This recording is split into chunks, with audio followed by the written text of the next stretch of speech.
Good evening. সবাইকে কিন্তু মিষ্টি দিদির হেসেলে স্বাগত। আজকে ব্লগটা শুরু করছি বিকেলবেলা থেকে। দেখেই বুঝতে পারছো আলো জ্বলে গেছে আমার বাড়িতে। জগন্নাথ দেবকে তোমাদের দর্শন করিয়ে শুরু করলাম। এদিকে রান্নাঘরে তোমরা যারা আমার ব্লগ ফলো করো তারা দিনের বেলা তো প্রচুর সূর্যের আলো দেখতে পাও। তো দেখো সন্ধ্যাবেলায় কীরকম লাগে, দূরের যে বাড়িগুলোতে আলো জ্বলছে সেই পুরো দীপাবলিতে যেরকম আলো দিলে লাগে ঠিক সেরকম লাগছে না? আমি ওই জন্য তোমাদের সঙ্গে আজকে শেয়ার করলাম এই রাত্রিবেলার আকাশটা বা দূরে কেমন লাগে দেখতে। সব বাড়িতে আলো জ্বলে গেছে, আকাশটা পরিষ্কার। আর এই গাছটা দেখছো, এটা একটা অশ্বত্থ গাছ, সব পাতাগুলো পড়ে গেছে। তো বাই দা বাই আজকে ইভিনিংয়ে শুরু করেছি। তো কী করবো আজকে, একটা মুখরোচক জিনিস করব চা দিয়ে খাওয়ার জন্য। ওয়ান বাই ওয়ান দেখতে থাকো পুরো ভিডিওটা, নিশ্চয়ই তোমরা ফুল বুঝতে পারবে যে খানিকটা দেখার পরেই। তো যাই হোক, তো আমি এখানে কি করছি বলো তো, একটু রোস্ট করে নিচ্ছি গোটা জিরে রোস্ট করে সেটা যদি তুমি শিলে বা মিক্সিতে বেটে নাও, মানে গুঁড়ো করে নাও, তাহলে তার টেস্ট কিন্তু একটা অনবদ্য হয়, তার গন্ধটাও খুব সুন্দর হয়। আর পুরো মিহি করব না, একটু সামান্য খিচ থাকবে কিন্তু, যাতে মুখে পড়লে বেশ বোঝা যায়।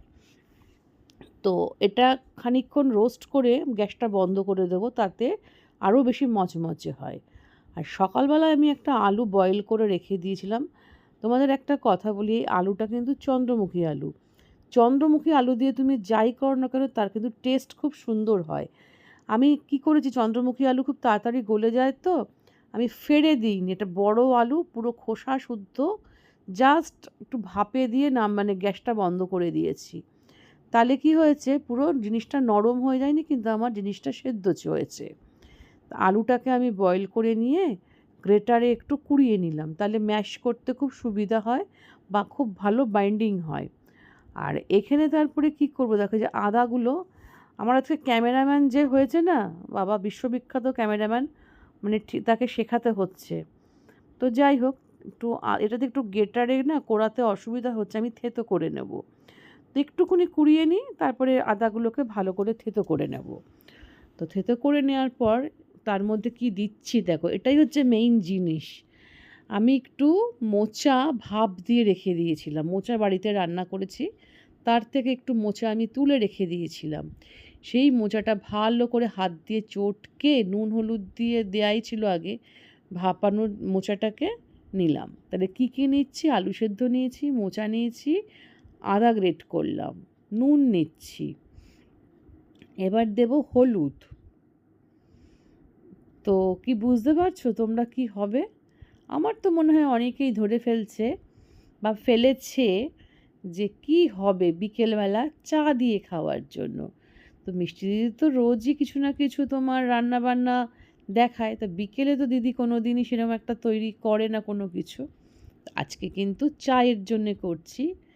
তাহলে দেখো কি কি দিলাম, আলু সেদ্ধ তো দেখলেই, তারপরে হচ্ছে তোমার মোচা, হলুদ, নুন, লঙ্কার গুঁড়ো, আর একটু পাশে রয়েছে কি বলো তো, একটু কাজু, আর হচ্ছে কিশমিশ কেটে রেখেছি ছোটো ছোটো করে। আর এটা হচ্ছে তোমার গুঁড়ো করে রেখেছি বাটির মধ্যে, আমার যে হাতে রয়েছে ওটা তো জিরেটাকে গুঁড়ো করে রেখেছি। পুরো জিনিসটা এবার সুন্দর করে মাখাবো। তোমাদের আবারও বলছি, চন্দ্রমুখী আলুতে কিন্তু বাইন্ডিং খুব ভালো হয়, স্বাদ খুব ভালো হয়।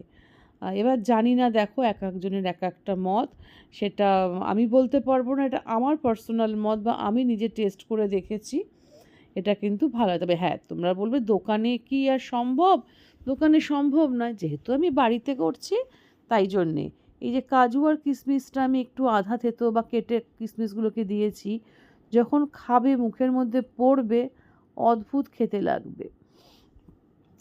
আর এর মধ্যে তোমার আর কিচ্ছু দিতে হবে না, আমি শুধু তোমাদের দেখাতে পারিনি, একটু 2-4টে দানা চিনি দিয়েছি, যে যেরকম শেপ দেবে দেবে। তো আমি একটু চ্যাপটা চ্যাপটা পাতলা পাতলা করে করছি, দোকানের মতো মোটা মোটা গদা গদা আমার ভালো লাগে না, আমি একটু পাতলা পাতলা করে।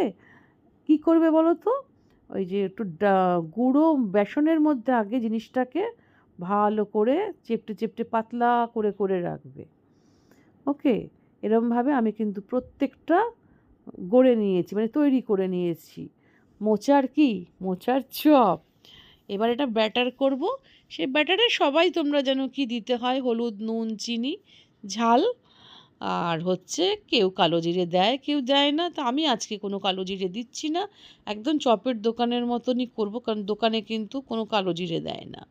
আর আর একটা জিনিস দেব, সেটা হচ্ছে 1 পিঞ্চ, মানে একদম হাতের আঙুলের ডগায় থাকবে, সেটা হচ্ছে একটু খাবার সোডা, যেটা কিনা একদম ফ্লাফি করে আর খুব মুচমুচে হয়, হালকা হয়।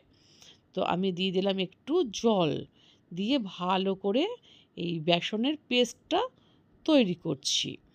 ওকে, আর একটা জিনিস দেবো, জিনিসটা দিলে মচমচ হয়, গরম তেল।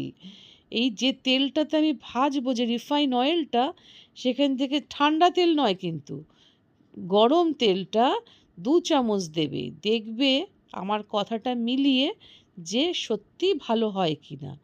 তো আমি ভালো করে চামচ দিয়ে একটু ঘুটিয়ে নিচ্ছি। তবে চামচ দিয়ে বেশিক্ষণ হবে না, হাত দিয়েই করতে হয়, এগুলো হাত ছাড়া সুন্দর হয় না। তোমাদের বললাম না একটু ফোঁটা দেবো, দেখো খাবার সোডা আমি একটু ফোঁটা দিয়েছি, কারণ আমার তো অল্প সংখ্যক জিনিস, মেম্বারও কম বাড়িতে, আর অল্প সংখ্যক জিনিস, যার ফলে কিন্তু আমি খুব অল্প করেই ব্যাটারটা তৈরি করছি। তো ব্যাটারটা তৈরি করে নিই ভালো করে। এর মধ্যে দেখো আমি একটু টিস্যু পেপার রেখে দিচ্ছি, রুমাল, কারণ হচ্ছে যে তেলটা ভাজার পরে থাকে, সেটা তাহলে অ্যাবজর্ব করে যাবে। তো এবার আমি একে একে কী, দেখো কতখানি পাতলা করেছি দেখতে পাচ্ছ তো। ওই ব্যাটারে চুবিয়ে চুবিয়ে ফ্রাইং প্যানে একটা দুটো করেই ভাজবো আমি, যেহেতু আমার ছোটো ফ্রাইং প্যানটা নিয়েছি আজকে। তো আমার খুব ছোটো ছোটো জিনিস ভালো লাগে, ছোট ফ্রাইং প্যান, ছোটো যেটা জিরে তোমার রোস্ট করলাম ওইটা। হ্যাঁ, তো এইভাবে আস্তে আস্তে আস্তে করে আমি কিন্তু চপগুলো ভেজে নিচ্ছি। বিকেলবেলায় মুড়ি দিয়ে বা এমনি চা দিয়ে কেমন লাগে বলো? আমার তো আজকে ভালোই লাগছে। আমি এমনিই মানে একটু চা খাই, মানে লাল চা, আর তাই দিয়ে আমি একটু খাবো। জেনারেলি চায়ের নেশা আমার নেই, কিন্তু আজকে আমি খাবো, আমার খেতে ইচ্ছে করছে। তো যাই হোক, কথা বলতে বলতে দেখো কিরকম লুচির মতো ফুলছে, দেখেছো? দেখো তোমরা সামনেই দেখো, তোমাদেরকে দেখাচ্ছি যে কীরকম সুন্দর ফুলেছে। আমি কিন্তু পাতলা পাতলা করে গড়েছি, এমন নয় যে আমার জিনিসটা বিশাল মোটা মোটা, কিন্তু ফুলেছে এটা লুচির মতো, জিনিসটা পারফেক্ট আছে। তা একে একে প্রত্যেকটা ভেজে আমি টিস্যুর মধ্যে রেখেছি। আমার তেলগুলো দেখো পুরো শুষে নিয়েছে। সবসময় তোমরাও চেষ্টা করবে, যদি বাড়িতে থাকে, তো যে কোনো ভাজাভুজি করলে এরকম টিস্যু পেপারের উপর রাখতে। কখনো মনের ভুলেও খবরের কাগজের উপরে রাখবে না, কারণ হচ্ছে খবরের কাগজে যে কালিটা ইউজ হয় সেটা কিন্তু বিষাক্ত কালি। আর তোমাদের কেমন লাগলো বলো আজকে মিষ্টি দিদির এই, মানে আজকে বিকেলের জলখাবার বলো, নাস্তা বলো, বিকেলের মানে কি বলবো, বিকেলের একটু মুখরোচক খাবার বলো, খিদের পেটে বিকেলবেলা। তো যদি ভালো লেগে থাকে, তাহলে কি করতে হবে, মিষ্টি দিদিকে ফলো করো, করে নতুন বন্ধুদের বলবো পাশে থাকা বেল আইকনটা প্রেস করে আমার মানে আমি যে রান্নাটাই করব না কেন, তোমাদের কাছে ফার্স্ট নোটিফিকেশান যাবে, তোমরা তাদের দেখতে পাবে। আর পুরনো বন্ধুদের তো অসংখ্য অসংখ্য ভালোবাসা। আর খেতে হবে তো, এবার চা দিয়ে না খেলে হবে না, ঠান্ডা হয়ে যাচ্ছে। তাই বসে গেলাম চা দিয়ে। দেখো তোমাদের বললাম আমি চা বা লাল চা দিয়ে খাই। তো দারুণ মচমচে হয়েছে, জানেন তো, মচমচ মানে একদম হালকা, আর দারুণ খেতে হয়েছে। আমার জিনিস আমি তো দারুণ বলবই। তার জন্য কী করতে হবে, তোমরাও এই প্রসেসে করে খেয়ে দেখো, তাহলে ভালো লাগবে। আজকে তাহলে বিদায় নিচ্ছি, টাটা।